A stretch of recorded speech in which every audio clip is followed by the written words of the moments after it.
The fluorescent lights of Rosalie's diner cast pools of amber warmth across red vinyl booths, promising comfort to those who sought it. The air hung thick with the aroma of fresh coffee, sizzling hamburgers, and homemade apple pie, scents that spoke of home and plenty.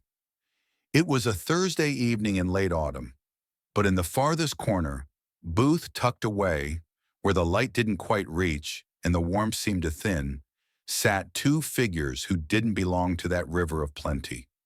They were islands unto themselves. The woman was perhaps 30 but looked a decade older.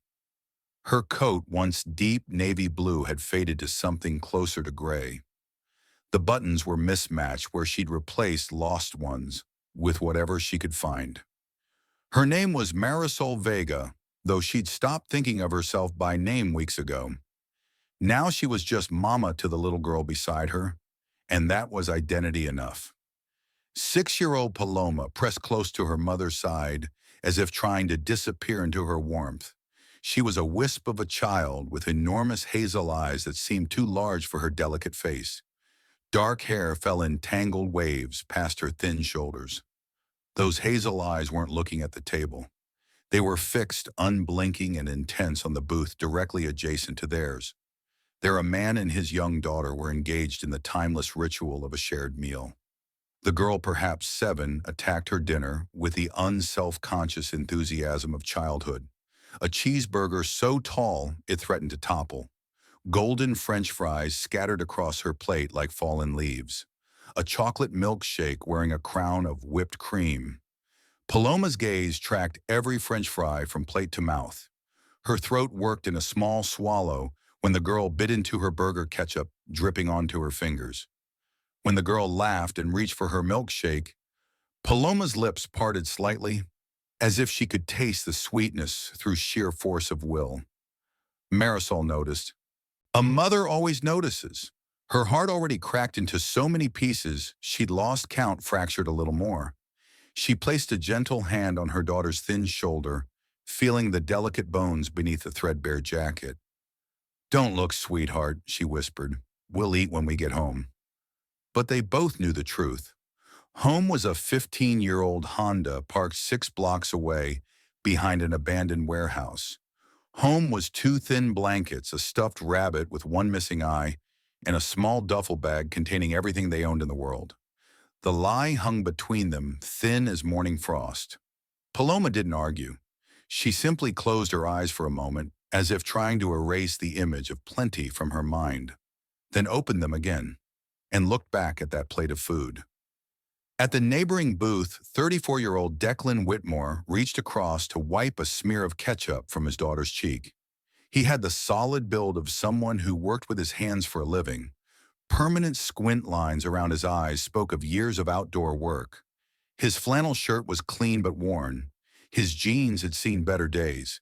He wasn't a wealthy man by any measure, but he had enough, and for that he was grateful.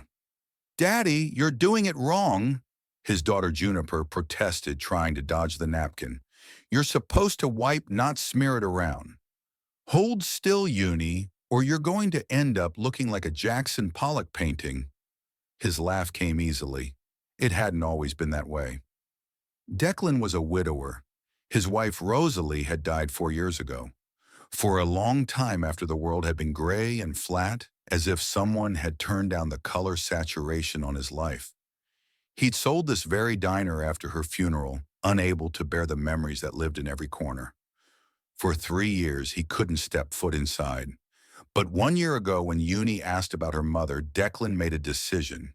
He would bring his daughter here every Thursday evening. He would tell her stories about Rosalie over pot roast and apple pie. He would keep his wife's memory alive in the place she had loved most. These Thursday dinners had become their sacred ritual. As Declan settled back into his seat, preparing to steal one of Uni's French fries, his gaze drifted idly across the diner. That's when he saw them, the woman and child in the corner booth. He noticed the woman first, the way she held herself so still, as if afraid that any movement might draw attention. Her hands were clasped tightly on the table knuckles, white with tension. But it was the little girl who caught and held his attention. She sat motionless, except for those eyes, fixed on Uni's plate with an intensity that made his chest constrict. Declan knew that look. He'd seen it before in his own reflection during the dark months after Rosalie died. Not hunger for food, but hunger for normalcy, for the simple comfort of what others had and took for granted. Only this child's hunger was more literal, more immediate, more devastating. He watched as the little girl's fingers twitched slightly unconsciously toward the food. He watched as her mother noticed and placed a restraining hand on her shoulder. He watched as the woman leaned down to whisper something. He didn't need to hear the words to know they were a lie born of desperation. Then his eyes fell on the woman's wrist, and the world stopped. A silver bracelet with a blue butterfly charm, identical to the one Rosalie had worn every day of their marriage, identical to the one Declan had placed on her wrist before they closed the casket, the one he had buried with her 4 years ago. His coffee cup clattered against the saucer. His hands had begun to shake. "Daddy!" Uni's voice seemed to come from very far away. "Daddy, what's wrong?" Declan couldn't answer. He couldn't tear his eyes away from that bracelet. His mind raced through impossible explanations. A coincidence, a common design, a trick of the light. But he knew that bracelet. He had designed it himself. Had it custom made for Rosalie on their first anniversary. The butterfly was her favorite. The particular shade of blue matched her eyes. There was no other bracelet like it in the world. "Daddy, that little girl keeps looking at my food." Uni's voice broke through his spiral. "She looks really, really hungry." Marisol had noticed them noticing. Panic flashed across her face, raw and unmistakable. She immediately began gathering their few things. Her small worn purse, Paloma's thin jacket. "Come on, Paloma. Let's go, honey. It's getting late." They stood with practiced efficiency, the way people move when they're used to disappearing quickly, to not making a scene, to being invisible. Paloma cast one last longing glance at Uni's plate before turning to follow her mother toward the door. Declan didn't think. Thinking would have given him time to talk himself out of it, to rationalize that it wasn't his business, that there were systems in place for this kind of thing. Instead, he acted. "Excuse me, miss." He stood quickly. "Wait, please." Marisol froze near the door. Her body went rigid. She turned slowly, her expression carefully neutral, a mask she'd had practice wearing. "Yes." Declan crossed the short distance between them, aware that several other diners had paused their conversations to watch. "I think you forgot something," he said gently. Marisol's eyes darted to the booth they'd just vacated. Confusion and worry crossed her features. "I don't think so. We didn't have anything." "You forgot your chance to have dinner with us." The words came out before he'd fully planned them. "My daughter and I would really appreciate the company." The silence stretched. Marisol stared at him as if he'd spoken a foreign language. We can't. That's very kind, but we couldn't possibly." "Please, I insist." Declan kept his voice gentle but firm. His eyes kept drifting to that bracelet. "This place is too big for just the two of us." Uni appeared at her father's elbow. She looked at Paloma with the frank, unguarded curiosity of childhood. "Hi, I'm Uni. Do you like chocolate milkshakes? They're the best here. You can have some of mine if you want." Paloma looked up at her mother. Hope bloomed in those hazel eyes like a flower breaking through concrete. Marisol looked between Declan, Uni, and her daughter. In that moment, her carefully maintained composure cracked. Her eyes filled with tears, she rapidly blinked away. Her stomach chose that moment to growl audibly. "Please," Declan said again. "No obligations, no strings. Just a meal between neighbors." There was something in his eyes, a kindness that didn't feel like pity, a steadiness that suggested he understood more than he was saying. Slowly, hesitantly, Marisol nodded. "My name is Marisol Vega, and this is Paloma." They returned to the booth. Declan flagged down the waitress, a woman named Loretta, who'd been working at Rosalie's for 20 years and had seen her share of stories unfold in these booths. Loretta, could we get another round of everything and whatever the ladies would like? Loretta didn't ask questions. She simply smiled warmly at Marisol and Paloma. Coming right up, hun. What can I get for you and your little one? Before Marisol could order something small and cheap, Declan interjected smoothly. The pot roast here is excellent, and the mac and cheese is Junie's favorite. How about we get a variety and share everything?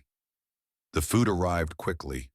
Pot roast swimming in rich gravy, mashed potatoes fluffy as clouds, mac and cheese bubbling with golden cheese, bright green beans, a basket of rolls so fresh that steam rose from them when broken open. For a moment, everyone simply stared at the abundance. Then Uni, unencumbered by the complicated emotions of adults, dug in enthusiastically. Come on, she urged Paloma. Try the mac and cheese. It's amazing. Paloma looked at her mother again. Marisol, blinking back, tears nodded. Go ahead, sweetheart. Eat. What followed was one of the most humbling meals Declan had ever witnessed. Paloma ate slowly, deliberately, as if each bite needed to be memorized and savored, as if she feared the food might vanish if she looked away. Throughout the meal, Declan's eyes kept drifting to Marisol's wrist, to that bracelet. The question burned inside him like a coal, but he waited. He could see how fragile she was, how close to breaking. The bracelet could wait until she was somewhere safe, until she could answer without the weight of the world pressing down on her. But he would ask. He had to know. Marisol tried to maintain dignity while clearly struggling not to eat too quickly, not to take too much, not to betray just how desperately hungry she was. Declan made sure to keep the conversation light, to keep serving food onto their plates before they emptied, to make it all feel as normal and pressure-free as possible. Uni kept up a steady stream of chatter that required no response but provided cover for the emotion threatening to spill over at the table. We learned about butterflies today, she told Paloma between bites. Did you know they can taste with their feet? Isn't that weird? And they start as caterpillars, which are kind of ugly, but then they turn into something really beautiful. My teacher says it's called metamorphosis. Paloma, chewing slowly to make each bite last, nodded. I like butterflies, she said softly. Her voice was small and clear. I used to have a book about them, with pictures. Used to. We had to leave it behind when we moved. The words landed heavily on the adults at the table. Declan felt the full weight of what moving probably meant for this woman and her daughter. I'm looking for work, Marisol said quietly, almost defiantly, as if daring him to judge her. I have my resume ready. I've applied everywhere. It's just hard to get callbacks when you don't have a permanent address or reliable phone service. What kind of work are you looking for? Anything. Marisol's voice was steady despite everything. I've cooked clean done administrative work retail. I learn quickly and I work hard. I just need someone to give me a chance. Declan nodded slowly. I might know of something. Not promising anything, but let me make a couple of calls. He pulled out his wallet and extracted a business card. This is my information. I work in construction. I'm a site supervisor for Davidson Brothers. If you need anything at all, you can call me. Marisol took the card with trembling fingers. She studied it as if it might disappear. Why are you doing this?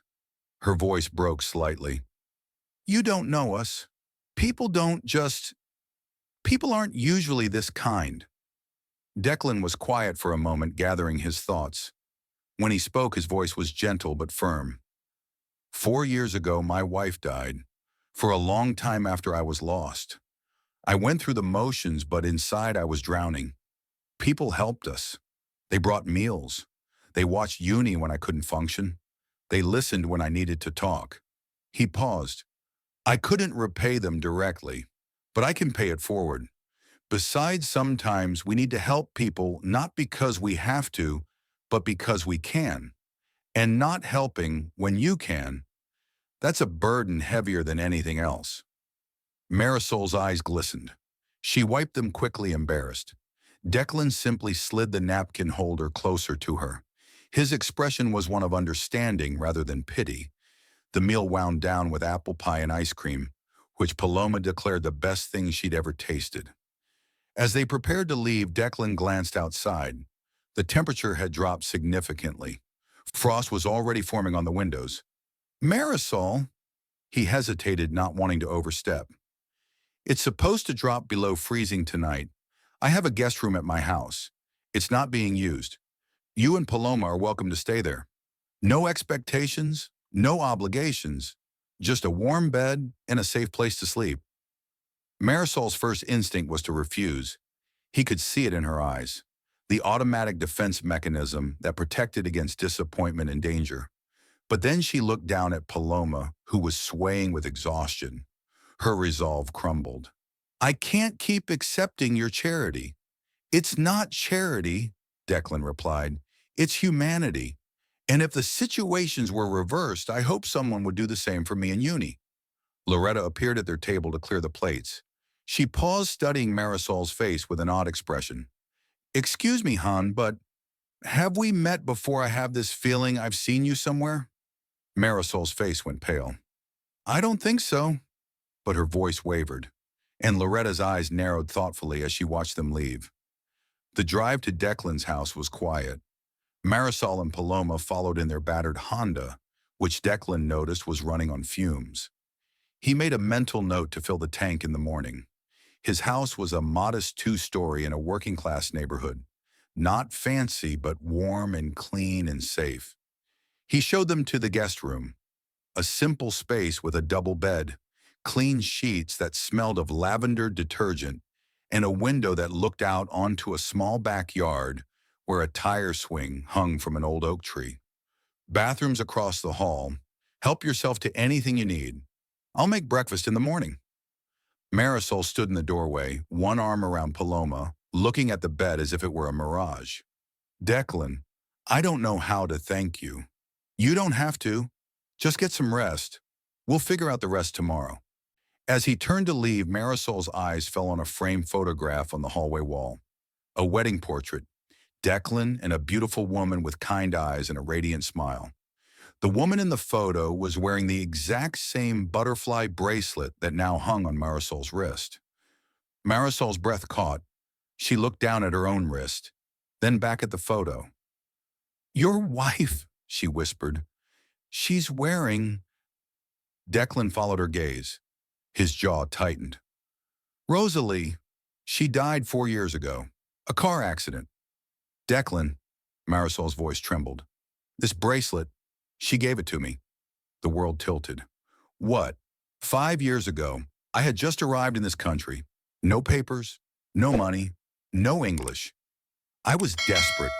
I walked into a diner looking for work, and this woman, she didn't turn me away. She gave me a job. She taught me English. She helped me find my first apartment. Marisol touched the butterfly charm with reverent fingers. On my birthday, she gave me this. She said it was her good luck charm. She said now it was mine. Declan's legs gave out. He sat down heavily on the hallway floor back against the wall. You knew Rosalie. She was my friend. Tears traced silent paths down Marisol's cheeks. She was like a sister to me. When she died, I left. I couldn't bear to stay in a place that reminded me of her everywhere I looked. Declan stared at this woman who had appeared in his life like a ghost. No, not a ghost, like a gift, sent by Rosalie herself. She never mentioned you, he said softly. She probably wanted to protect me. I didn't have papers then.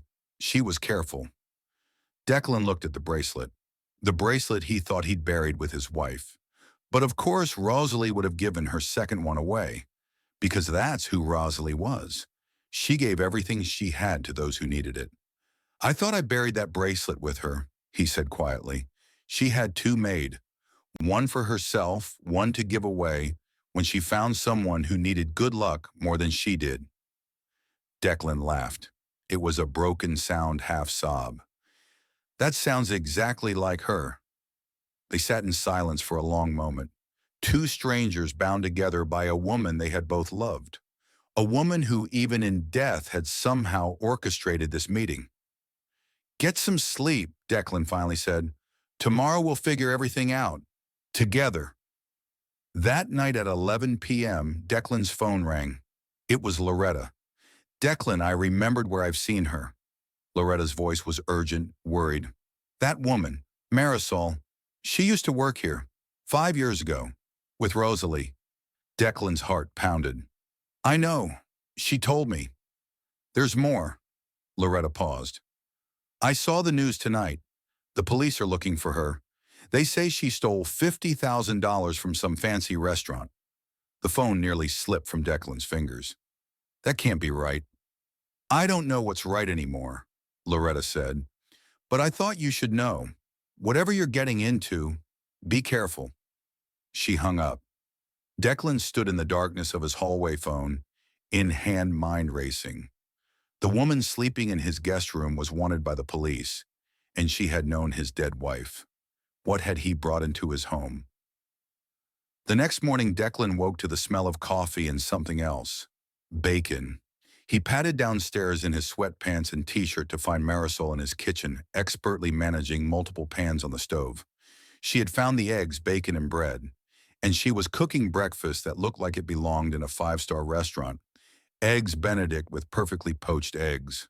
Hollandaise sauce drizzled like artwork. Bacon arranged in a fan pattern. Pancakes shaped like butterflies. "I hope you don't mind," she said when she saw him. "I couldn't sleep anymore, and I wanted to do something to repay your kindness." "You didn't have to do that." "I know." She managed a small smile.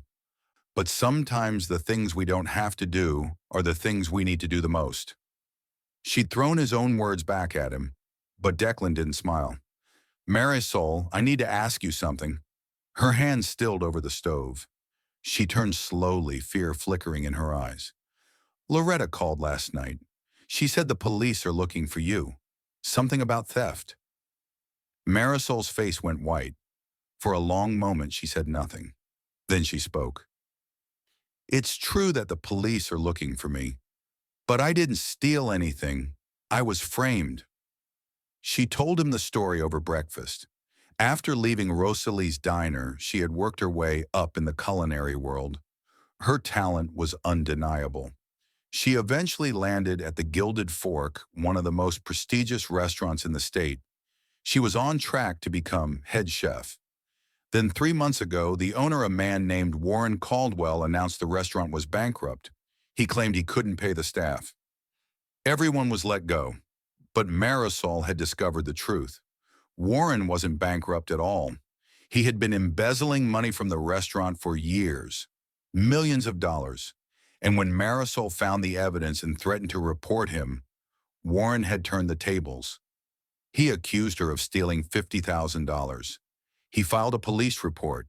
He had connections, friends in high places, the kind of friends who could make problems disappear or make innocent women become criminals overnight. "The police believed him," Marisol said quietly. "Why wouldn't they? He's a successful businessman. I'm an immigrant with an accent. I lost my job. I lost my apartment. No one would hire me because of the accusations. I couldn't even defend myself because I couldn't afford a lawyer." She looked down at her hands. "The Honda and Paloma. That's all I have left." "Do you have proof," Declan asked, "of the embezzlement?" "Yes."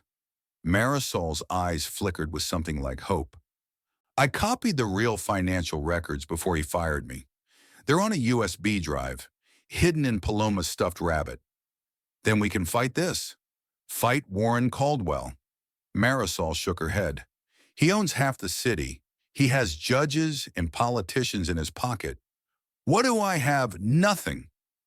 Declan reached across the table and took her hand. "You have me." Over the next few days, Declan made phone calls.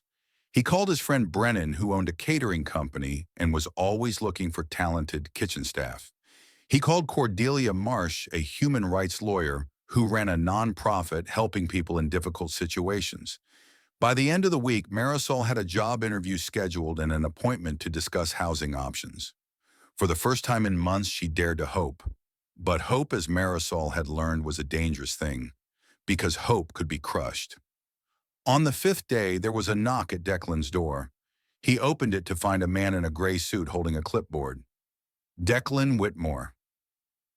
Yes, I'm Garrett Holloway, Child Protective Services. We've received a report about your household. May I come in?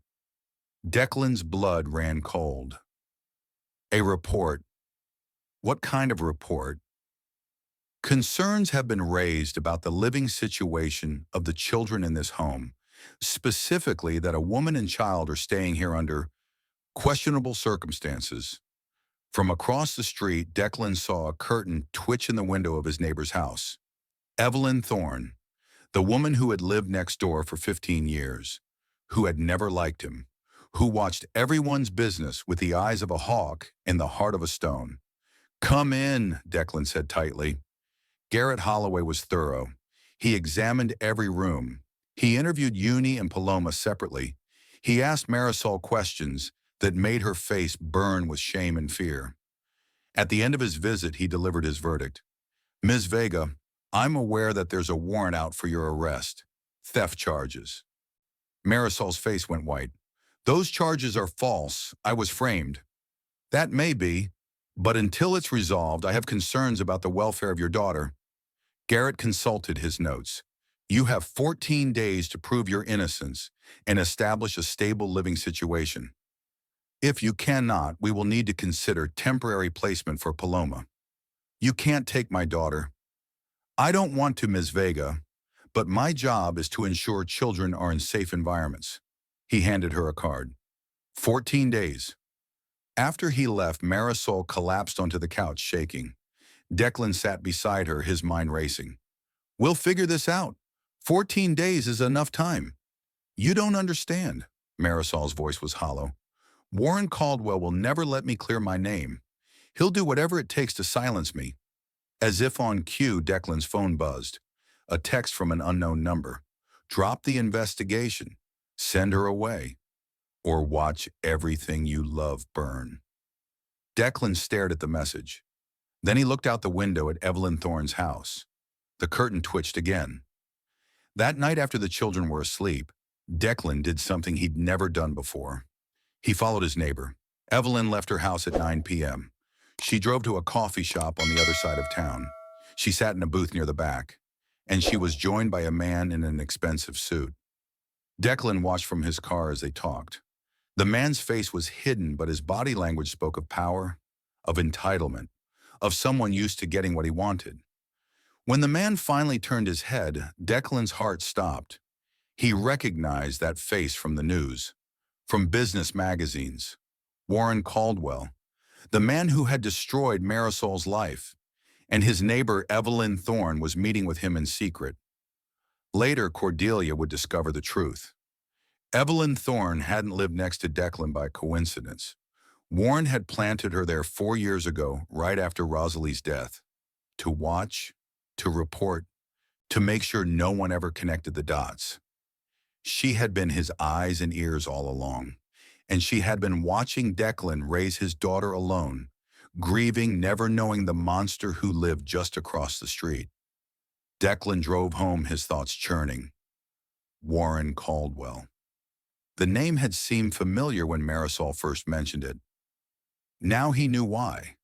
He stayed up all night digging through old files, old papers, the boxes he'd never opened since Rosalie's death, and there in a folder labeled Work Documents, he found what he was looking for. Rosalie's appointment calendar from the month she died. 2 weeks before the accident, she had written, WC, 3 p.m., suspicious transactions. WC Warren Caldwell. Rosalie had been a part-time accountant before she opened the diner. She kept a few clients on the side for extra income. One of those clients had been a subsidiary of Warren Caldwell's company, and 2 weeks before she died, She had discovered something suspicious. Declan's hands trembled as he made more calls. Brennan had a friend in the FBI, one who had been investigating Warren Caldwell for years, but could never find enough evidence. Loretta at the diner remembered something. Remembered Rosalie being upset the week before she died. Remembered her saying she'd found something that could ruin powerful people. And Ray Donovan, the mechanic who had examined Rosalie's car after the accident, remembered something too. Something he dismissed at the time because it seemed impossible. The brake lines had been cut, not worn, not failed. Cut. Declan sat in the darkness of his living room, the truth settling over him like a funeral shroud. Rosalie hadn't died in an accident. She had been murdered. Murdered by Warren Caldwell. Because she had discovered his embezzlement.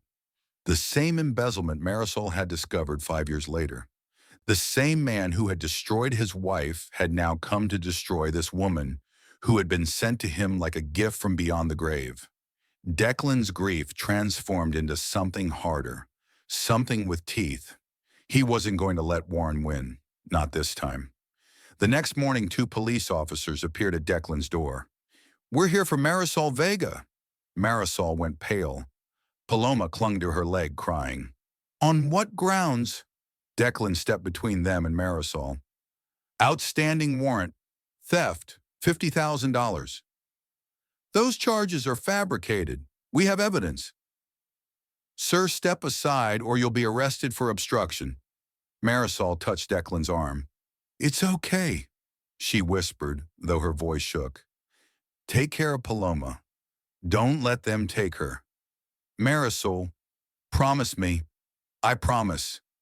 They put her in handcuffs. Paloma screamed. Uni held the little girl back, tears streaming down her own face. As the police car pulled away, Declan's phone buzzed. Another text from the unknown number. "I told you. Now watch everything burn."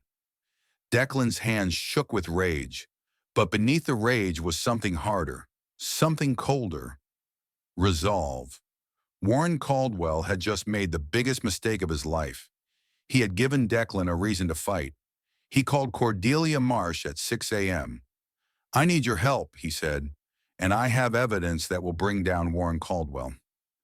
The next 10 days were a whirlwind. Cordelia assembled a legal team. Brennan connected them with FBI contacts. Loretta provided security footage from the diner, showing Warren threatening Rosalie 2 days before she died. Cordelia got Marisol released on bail paid for by a fundraiser organized by the diner's regular customers. People who remembered Rosalie. People who believed in justice. Marisol retrieved the USB drive from Paloma's stuffed rabbit. The financial records were damning. Years of embezzlement, millions of dollars, all meticulously documented. Warren had been careful, but not careful enough, and he had made one fatal mistake. He was arrogant. Every year, Warren Caldwell hosted a charity gala where he received awards and accolades, where the city's elite gathered to praise his generosity. This year's gala was scheduled for day 13, one day before Marisol's deadline with CPS. It was perfect. The night before the gala, Declan found Uni sitting in the living room with Paloma. The 2 girls were drawing butterflies together, their heads bent close. He paused in the doorway watching. "Uni," he said softly, "can I talk to you for a minute?" Junie looked up. "Is it about tomorrow? About catching the bad man?" Declan knelt beside her. "Yes, sweetheart. Tomorrow's a big day." Junie nodded seriously. "Paloma told me what he did. He hurt her mama. And," she hesitated, "Daddy, did he hurt our mama too?" Declan's throat tightened.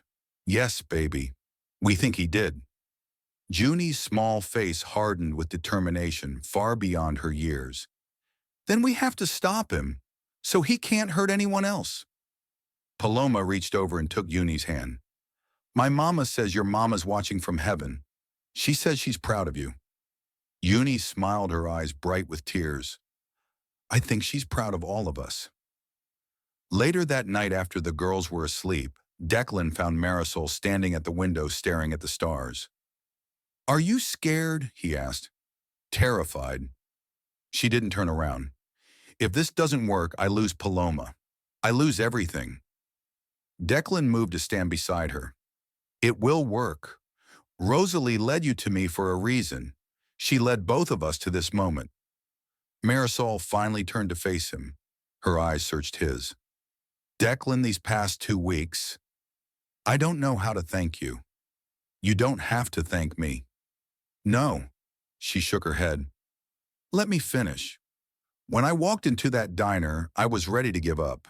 I had nothing left. No hope. No fight. I was only going inside to let Paloma see food one more time before... She couldn't finish the sentence. Declan took her hands. I know. You saved us. Marisol's voice broke. You saw us when no one else did.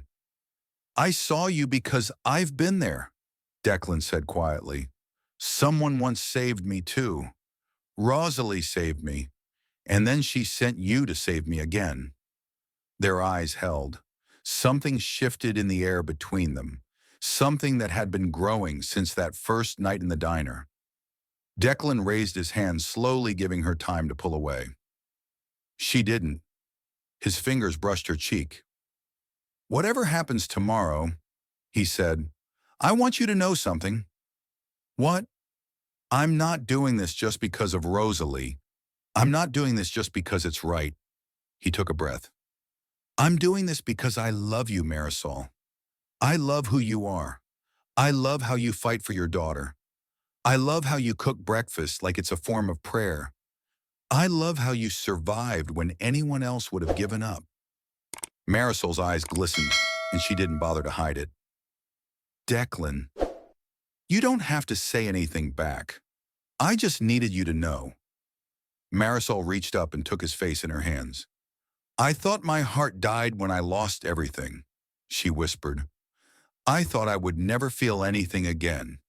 But you made it beat again. She kissed him, soft, gentle, full of promise. When they pulled apart, they were both crying. Tomorrow, Marisol said, tomorrow we end this. The Grand Meridian Hotel glittered like a diamond against the night sky. Inside, 500 of the city's most powerful people had gathered to honor Warren Caldwell. Crystal chandeliers cast rainbow light across designer gowns and tailored suits. Champagne flowed like water. Warren stood backstage, adjusting his tie in a mirror. His Aunt Evelyn approached her face pinched with worry. Warren, I don't like this. That woman and Whitmore have been too quiet. They're planning something. Let them plan. Warren smiled, smug and confident. Who's going to believe an immigrant and a construction worker against me? After tonight, I'll have even more powerful friends, more judges, more politicians. They can't touch me. Evelyn wrung her hands. I told you years ago that you were getting too greedy, and I told you to mind your own business. Warren's smile turned cold. Now go take your seat. I have an award to accept. The ballroom hushed as Warren Caldwell took the stage. Spotlights followed him to the podium. Applause thundered through the room. He raised his hands, basking in the adoration. Thank you all. It is my great honor to receive the Philanthropist of the Year award. I have always believed that true success comes from integrity, from giving back to the community that gave us so much. In the back of the ballroom, Declan stood with Marisol, Cordelia, and 3 FBI agents. Now, Marisol whispered. Cordelia checked her phone. Wait for it. On stage, Warren continued his speech. I stand before you tonight as proof that the American dream is alive and well, that with hard work and honesty, anyone can... The massive screen behind him flickered, then changed.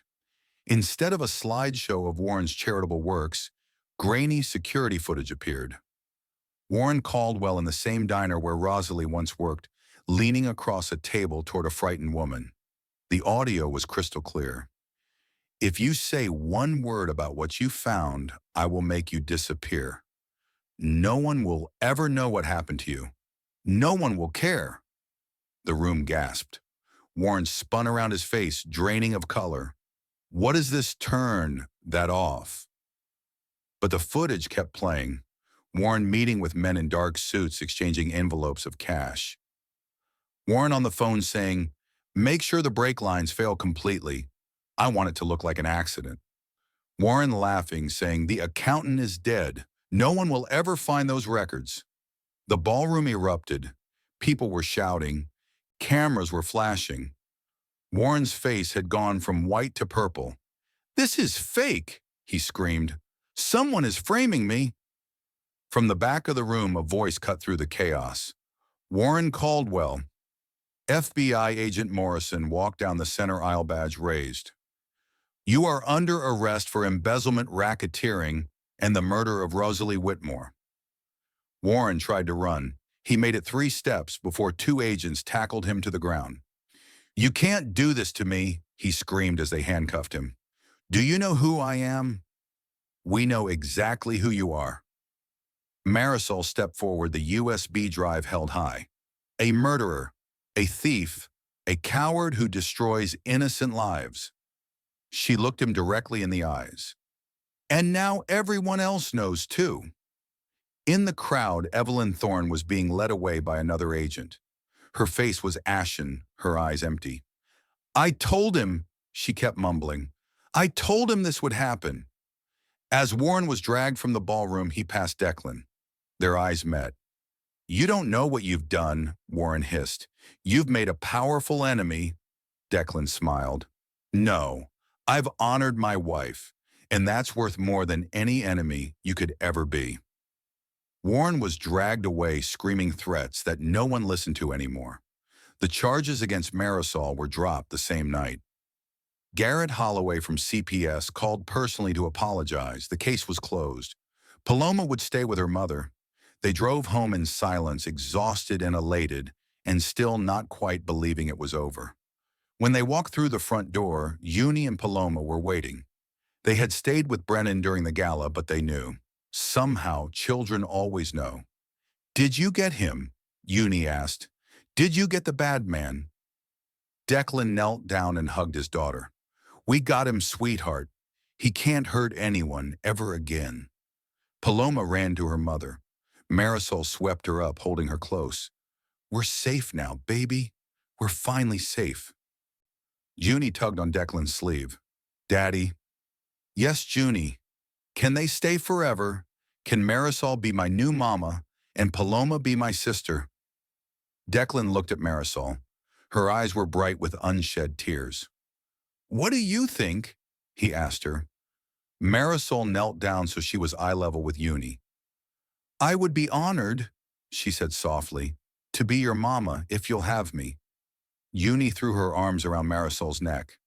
I knew it, she whispered. Mommy Rosalie sent you to us. She told me in my dreams. 1 year later, they returned to Rosalie's diner. It was a Thursday evening. Their Thursday evening. The 4 of them, now about to become 5, slid into the corner booth that had changed everything. Marisol wore a wedding ring now, the simple gold band catching the light. Her belly was round with their 3rd child due in 3 months. Declan held her hand, his own matching ring glinting. Uni, now 8, was teaching Paloma, now 7, to play chess on a travel board. Check, Paloma announced proudly. What? No way. Junie studied the board, then grinned. Okay, that was actually really good. Loretta appeared with menus, though she knew their order by heart. The usual pot roast, extra mac and cheese apple pie all around. You know us too well, Loretta. Declan laughed. As Loretta walked away, Marisol's eyes drifted to the wall near the counter. A framed photograph hung there. Rosalie Whitmore, smiling that radiant smile, standing in front of the diner on opening day. The new owners had kept it as a tribute to the woman who had started it all. Marisol touched the butterfly bracelet on her wrist. Thank you, she whispered, for everything. The food arrived and they ate and laughed and talked about nothing and everything. Halfway through the meal, Uni tugged on Marisol's sleeve. Mama. It still made Marisol's heart flutter every time Uni called her that. Yes, sweetheart. I see Mommy Rosalie sometimes. In my dreams. Uni's voice was matter-of-fact. She says she's happy. She says she's glad you found us. Marisol's eyes filled with warmth. I'm glad I found you too. Declan squeezed her hand under the table. As they finished their pie, Marisol noticed something. A young woman had entered the diner. She stood near the door, hesitating, looking at the menu board, with desperate eyes. Her coat was thin and worn. Her hand clutched that of a small child, a boy of perhaps 4. She was counting coins in her palm. Not enough. Never enough. Marisol looked at Declan. He had seen her too. They didn't need words. They never did anymore. Declan flagged down Loretta. See that woman by the door? Whatever she wants, put it on our tab. Tell her it's from friends. Loretta smiled, understanding. I'll take care of it. Paloma watched the exchange with solemn eyes. That's what families do, she said quietly. They help people. Uni nodded. Because someone helped us. The young woman looked up as Loretta approached her. Confusion crossed her face, then disbelief, then tears. She looked around the diner trying to find who had done this kindness. Marisol raised her hand in a small wave. The woman mouthed, "Thank you." Marisol mouthed back, "Pay it forward." Later, as they walked to the car, Declan carried a sleeping Paloma on his shoulder. Uni held Marisol's hand, chattering about butterflies and chess moves. Marisol looked up at the diner's neon sign, glowing warm against the cold night sky. Rosalie's diner, where everything had ended, and everything had begun.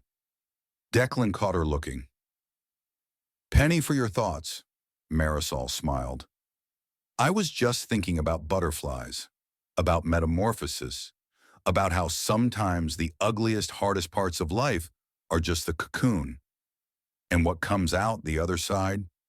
She looked at her family, her husband, her daughters, the child growing inside her. What comes out is beautiful.